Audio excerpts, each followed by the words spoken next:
Okay, looks like we're on. So, okay, Joy, this is Shoestring101, of course. I've written a book and regarding how to get started in business for yourself without necessarily betting the farm, gambling all your savings, or even worse, taking out a loan.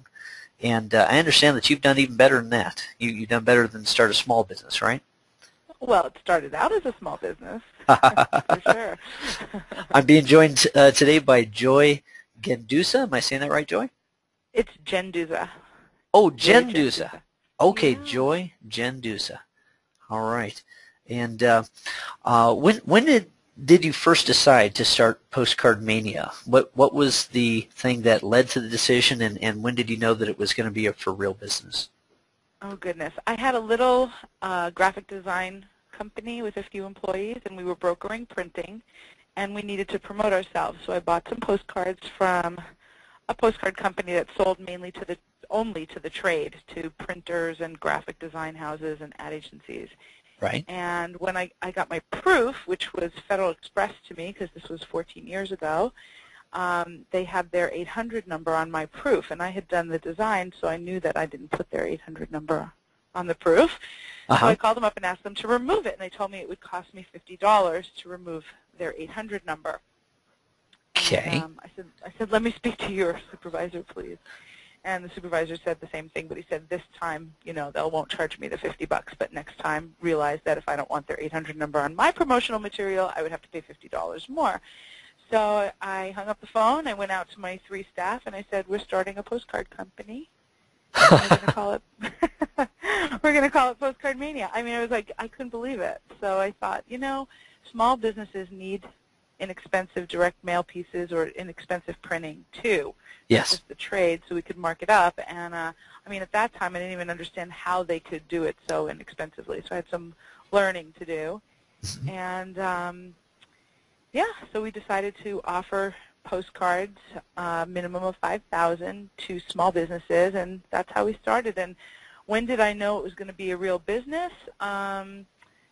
Goodness. We grew really fast. I mean, our first full year in 1999, we did over 600,000 in revenue, and the next year we did in 1990. That was 1999. In 2000, we did over $1 million. And I think I even have the numbers. I look at them all the time, so I have them right nearby. We doubled again, or even more, the next year. Here it is. So we did in '99 we did 697,227. The next year we did 1,082,586. My goodness. And in 2001 we did 2,269,617. Now, and then in 2002 we did 3.8 million. So I knew it was a real business kind of right off the bat. I was like, people want this. how about that? Yeah, you discovered a demand, right? And exactly. Something that you said before really intrigues me, and that is that you decided first, and then you learned. You know what I mean? Yeah. It wasn't like you went to school, got some kind of degree for, postcard marketing. And no. It was a kind of learn as you go type thing and fund as you go type thing? Absolutely. Definitely fund as you go. I didn't have any money. I did have a credit card with a $5,000 limit on it. So I did have that, thank goodness. And then, of course, what I did was I decided to charge my customers in full in advance. But my printer, who I'd been using for quite a while because I was brokering printing, I had terms with him. So he kind of funded me because I had 30 days to pay him, but I charged my customers up front. Right, okay. So so whatever money I could make in a month, higher than the month before, was what I had to use to grow the business. And you'd kind of project that, right? I mean, you'd think, okay, we need to have these kinds of orders. Fingers. Yeah. Yeah. There's a lot of hope and prayer. But you didn't, for example, you didn't have to go to a bank and take out a big loan. Did you ever? I wouldn't even have qualified for a loan. I have no formal education. I didn't own anything. I didn't even have I hadn't even bought my first house yet. Right. So you just had basically a decision. Oh, no, I did. I had my house, but it was like my dad put the down payment down for me. Right. But he didn't have to finance it. You didn't have to take on partners, or did you? Did you take on partners? No. No partners. How many clients did you start? How many clients did you start with? Say in your, I mean, like your first day. Did you have them lined up out the door? I don't even remember. I don't know. What we did is I made a flyer, and I put it in a little local paper that had a 20,000 distribution, but it wasn't even really a 20,000 distribution. I mean, they mailed maybe a few thousand of them, and the rest were just like free in like at the newsstand or in the candy store. And it was just a local Clearwater, Florida paper. And I put a flyer in it. I blew a flyer into it, and we got calls. And that's when I went, okay, people want this. They're responding to this flyer. So then we started mailing. What did the flyer cost you? Oh, goodness, I don't remember. I went to Kinko's or something. I didn't even care. Sure. Would you say it was more than $1,000? I mean, to get it distributed and everything? No, I don't think it was more than $1,000. It might have been, but see, I still had my other little company, Joy Rockwell Enterprises, I called it. My name was Joy Rockwell back then, and I had my clients, my graphic design clients that I was brokering printing for. So we were profitable. That company was profitable.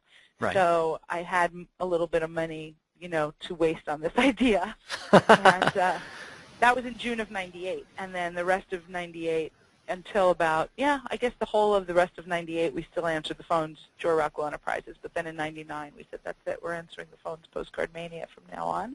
Right. And I told my other clients to find other people, actually help them find other graphic designers and we decided we were going to just go full. We weren't going to do anything anybody needed, and it was a totally different model. We were charging high-end graphic design prices and marking up, brokering printing and marking it up 20%, very transparent, and this was totally different. This was like $150 for full conceptual design of a postcard, copywriting and everything. It was like completely different. It was a whole different market.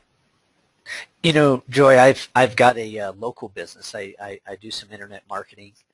Well, I do a lot of internet marketing, but I have a local business. I have a martial arts studio.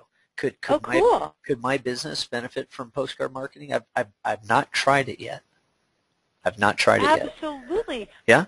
I wish I knew that before we started talking, because I have what we do that's different than any other postcard company, and I can tell you that story, how that came to be, but we catalog the results of campaigns across hundreds of different industries, so that when somebody calls me and says, hi, I have a martial arts business, I can just pull up some campaigns and say, oh, well, this other martial arts school did this. This is the list they used, this is how often they mailed, this is how many pieces, this is the design, and this is the offer, and they did great. So you can do the same thing.